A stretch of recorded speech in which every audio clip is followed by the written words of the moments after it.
नमस्कार। भारतीय निवेशक परिवार में आप सभी का स्वागत है। आशा है कि आपके परिवार में सब कुशल मंगल होगा। स्टॉक मार्केट जोखिम भरा स्थान है, आपको इसकी आदत लग सकती है। कोई निर्णय लेने से पहले पूर्ण तरह से अनुसंधान करके अपने वित्तीय सलाहकार से परामर्श करके ही लें। तो आज के इस वीडियो में हम पहले निफ्टी देखें, उसके पहले हम डॉलर इंडेक्स देखना चाहेंगे कि डॉलर इंडेक्स कैसा कर रहा है। Dollar index basket of currency के अगेंस्ट यूएस डॉलर के कंपैरिजन से बनाया गया है। तो अगर हम देखें तो हम पाते हैं कि 26 सितंबर को डॉलर इंडेक्स पीक कर गया था। उसके अगले दिन एक ये इनसाइड बार है, ये कैंडल पूरी तरीके से पिछली बॉडी के अंदर है, तो ये इनसाइड कैंडल है। और उसके अगले दिन ये आउटसाइड कैंडल है। आउटसाइड कैंडल का मतलब ये होता है कि जिसके दोनों हिस्से ऊपर की तरफ भी ऊपर हो, इसका मतलब ये कि हाई उसने बनाया हो जो कि प्रीवियस कैंडल के हाई से ऊपर हो, और जो लो बनाया हो वो प्रीवियस कैंडल से नीचे हो। तो ये कैंडल जिस दिन पीक बना 26 सितंबर को, उसके अगले दिन एक ये इनसाइड कैंडल जिसको पूरी तरीके से कवर कर रही है ये प्रीवियस कैंडल, और उसके बाद फिर ये आउटसाइड कैंडल जो पूरी तरीके से कवर कर रही है लास्ट दो की कैंडल। ये बहुत ही बेरिश फॉर्मेशन था, और उसके बाद ये हमको एक कमजोरी दिखी डॉलर में, और ये जो कमजोरी थी उसका असर था कि जो इक्विटी मार्केट्स थी वो काफ़ी अच्छा करते हुए दिखाई पड़ी।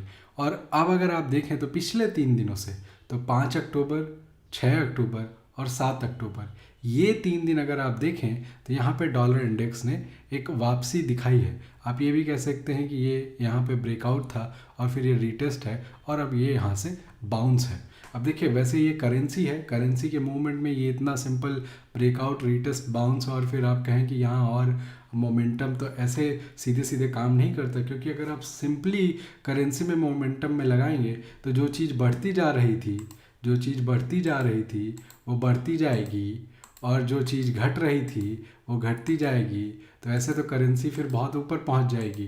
तो ऐसा जो है नहीं होता है जनरली, जब तक कि वो आप किसी ऐसी कंट्री की बात कर रहे हैं जिनके यहाँ बहुत ज़्यादा समस्या है मुद्रास्फीति की, इन्फ्लेशन जिसे आप कहते हैं, और मैक्रो इन्वायरमेंट में।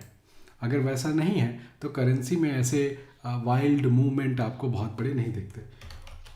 यूएसडी आईएनआर अगर हम देखें तो यूएसडी आईएनआर देखने पे भी हमको दिखाई पड़ता है कि यूएसडी आईएनआर जो है डॉलर इंडेक्स का उल्टा बिहेवियर दिखाता है। ठीक है, क्योंकि डॉलर इंडेक्स में आप डॉलर की वैल्यू देख रहे होते हैं against other currencies, USD INR में आप आईएनआर की वैल्यू देख रहे हैं यूएसडी के अगेंस्ट, तो इसमें इन्वर्स कोरिलेशन होगा। तो आप यहाँ पे देखेंगे तो आप पाएंगे कि जो है 26 सितंबर को यूएसडी आईएनआर, मतलब आईएनआर ने जो वीकनेस थी वो यहाँ पे दिखाई, और उसके बाद अगली candle sort of inside candle है, प्रॉपर नहीं, फिर उसके बाद ये आउटसाइड कैंडल है बट वो प्रॉपर नहीं। तो आप ये कह सकते हैं कि करेंटली जो है डॉलर इंडेक्स में जो आपको मजबूती दिखाई रही है उससे ज़्यादा वीकनेस भारतीय रुपए में है अमेरिकी डॉलर के कंपैरिजन में।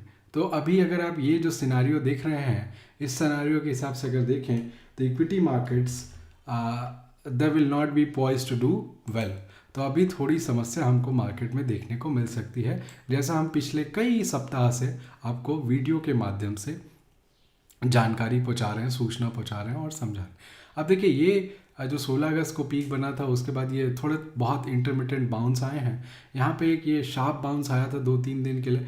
लेकिन एक बात समझिए, अगर ये इस तरीके से ये आइलैंड वाला फॉर्मेशन बनता है, आइलैंड का फॉर्मेशन क्या है?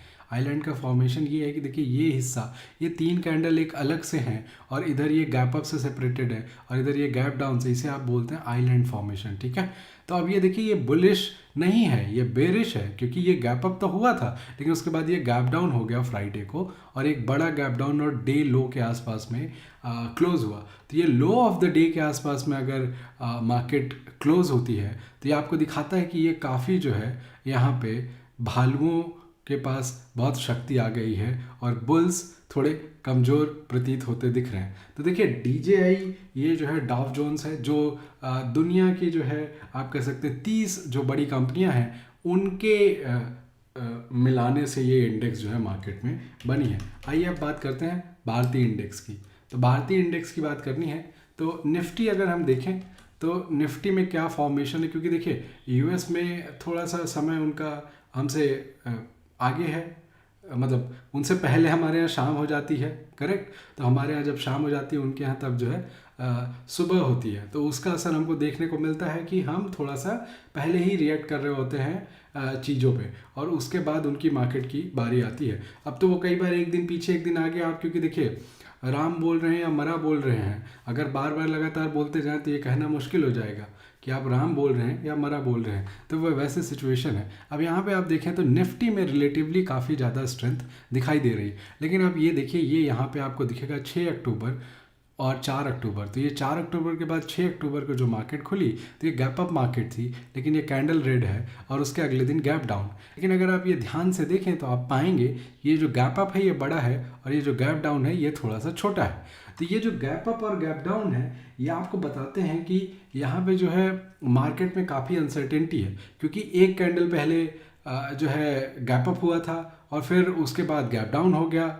ये मतलब इतनी जल्दी जल्दी अगर आपको सेंटिमेंट बदलते हुए दिखाई दे रहे हैं तो देखिए ये बुल मार्केट की कैरेक्टरिस्टिक नहीं है, ये बुल मार्केट की कैरेक्टरिस्टिक बिल्कुल भी नहीं है। बुल मार्केट में इस तरीके आपको फ्रीक्वेंट गैप अप और गैप डाउन नहीं दिखाई पड़ेंगे। आप देखिए ये एक यहाँ पे ये गैप डाउन के बाद एक बेस बनाने की कोशिश, लेकिन मार्केट सस्टेन नहीं हुई, फिर नीचे करेक्शन आया और उसके बाद यहाँ थोड़ा सा एक टाइम व्यतीत करने के बाद एक ये अच्छा शार्प बाउंस आया था। अब देखें यहाँ पे 30 सितंबर के दिन सब कुछ ग्रीन, और उसके अगले दिन अगर आप देखें तो मतलब 30 सितंबर को ही आखिरी के 2 घंटों में थोड़ा सा माहौल ख़राब हुआ, जिसका अंदेशा आपको दे दिया कि अगले दिन क्या होगा। तो जब मंडे को मार्केट खुली अक्टूबर में पहला दिन 3 अक्टूबर को, तो उस दिन जो है मार्केट में एक अच्छी वीकनेस दिखाई दी और फिर यहाँ पे आप देख रहे हैं एक अच्छा खासा गैप आपको मिलता है। तो ये जो गैप है ये अगर आप देखें 225 पॉइंट्स का, करेक्ट। और यहाँ पे जो आपको ये गैप दिखाई दे रहा है ये आपको बताता है कि मार्केट में अनसर्टेनिटी बहुत ज़्यादा है। तो कभी अचानक से ऐसा लगता है कि आपको बुल जो है डोमिनेट कर रहे हैं, फिर आपको अचानक से विचार बदलना पड़ता है, लगता है कि बियर्स डोमिनेट कर रहे हैं। तो ये आप देखें तो यहाँ पे 0.57% का गैप है, करेक्ट, 100 पॉइंट के करीब। लेकिन ये यहाँ पे ये आप देखें ये जो 6 अक्टूबर और 7 अक्टूबर के बीच में इसमें गैप डाउन है। ऑल्दो ये बहुत बड़ा गैप डाउन नहीं है, लेकिन छोटा सा यहाँ पे आपको गैप डाउन दिख रहा होगा। तो ये जो गैप डाउन है और ये जो गैप अप हैं, ये गैप अप आपको ऐसे बता रहे हैं कि गैप अप तो बहुत बड़े हैं, तो थोड़ा सा बुलिश सिनेरियो बनना चाहिए, मार्केट अच्छा करना चाहिए। लेकिन ये जो आपके गैप अप हैं ये काफ़ी नीचे आके आ रहे हैं, तो ये आपको ध्यान में रखने की ज़रूरत है कि इतना सीधा सीधा ऐसा नहीं है कि आप बोल दें कि बुलिश सिनेरियो यहाँ पे सीधे सीधे बनता है और आप जो है कोई बहुत बड़ी ख़रीदारी कर लें। देखिए अगर आप 1 साल 2 साल 3 साल ऐसे ख़रीदारी करते हैं तो उसमें कोई ऐसी समस्या नहीं है, लेकिन उसमें भी आपको ध्यान रखना आप किस तरीके के स्टॉक, किस सेक्टर के स्टॉक खरीद रहे हैं। अगर वो आप ध्यान रखेंगे तो आपको काफ़ी सहायता मिलेगी पोर्टफोलियो को अच्छे से मैनेज करने में। लेकिन अगर आप कुछ हफ्ते के लिए खरीद रहे हैं, कुछ महीने के लिए खरीद रहे हैं, तब आपको एक थोड़ा सा ध्यान देने की ज़रूरत है। अगर हम देखें कि हमारा जो मार्केट पल्स है वो कैसी चल रही है, तो मार्केट पल्स में अगर आप देखें कि number of stocks which are trading above 20 DM है, वो नंबर जो है हमने पिछले कुछ दिन में देखा है कि काफ़ी ज़्यादा तेज़ी से बदला है। तो अगर हम ये देखें तो यहाँ देखिए 20 DMA से ऊपर जो स्टॉक्स हैं ये 26 सितंबर को बॉटम बनाया 248 पे और उसके बाद ये बढ़ने लगा है। अब देखिए ये आप 248 से ज़्यादा इम्पॉर्टेंट, अगर आप सिर्फ एग्जैक्ट टॉप और बॉटम की बात करते हैं तो आप देखिए जब भी बॉटम बनता है तो वो कैपिचुलेशन के बाद बनता है। तो ये कैपिचुलेशन 26 सितंबर को दिखा क्योंकि उसमें आपको करीब करीब 600 स्टॉक थे जो 4% या 4.5% से ऊपर डाउन थे।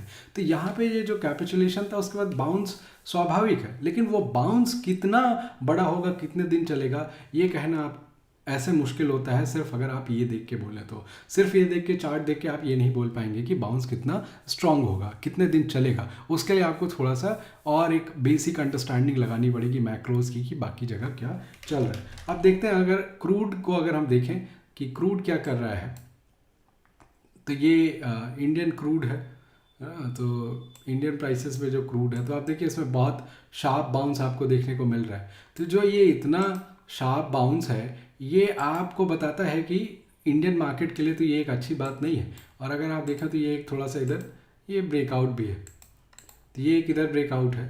आप एक ब्रेकआउट इधर भी सपोर्ट कह सकते हैं, ब्रेकआउट नहीं, आप जो है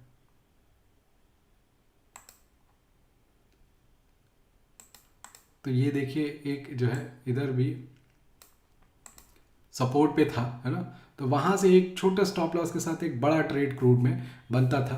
तो वहाँ पे अभी 1000 पॉइंट की आपको रैली देखने को मिल गई, 6400 से 7600, 1200 पॉइंट की आपको क्रूड में रैली देखने को मिल गई।